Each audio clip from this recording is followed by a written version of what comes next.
في ساعة واحدة بس عملت أحلى مخلل ممكن تشوفوه. أول حاجة هستخدم خيار صغير بالشكل ده وهبدأ أقطعه بالطريقة دي لشرايح صغيرة. تاني حاجة هقطف زهر القرنبيط لزهرات صغيرة، والجزر هقطعه بالطول والشكل ده، ومخلل يعني فلفل حامي. هجيب الليمون وهفتحه من فوق بالطريقة دي، والمخلل ما بيكملش غير بالبصل. في مية بتغلي هنزل بالخيار لمدة دقيقة، وبعد دقيقة الخيار بقى جاهز ينزل في مية بتلج، وفي نفس المية هنزل بالجزر لمدة 3 دقايق، وبعد دقيقة هنزل عليه بالليمون وهيطلعوا بعد 3 دقايق مع بعض، وننزل بالفلفل لمدة دقيقة، واخر حاجة هنزل بيها القرنبيط. كده القرنبيط جاهز برضو ينزل في نفس المية الساقعة. كده جاهز اعمل اسرع تتبيلة مخلل. 3 معالق كبار هريسة، معلقة كبيرة من مسحوق الليمون من الكنور، كوباية خل كبيرة، ربع كوباية زيت، معلقة من حبة البركة، معلقتين كبار ملح، ومعلقة كبيرة سكر. وهاخد معلقة من توابل الشرق الأقصى اللي هتخلي طعم المخلل خطير. هقلب كل التتبيلة الخطيرة دي،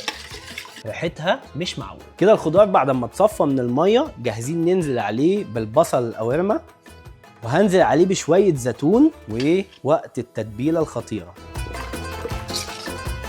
علشان احفظ المخلل هحطه في بطرمان زي ده، وهنزل عليه بشوية من سائل التخليل. في ساعة واحدة بس عملنا أحلى مخلل.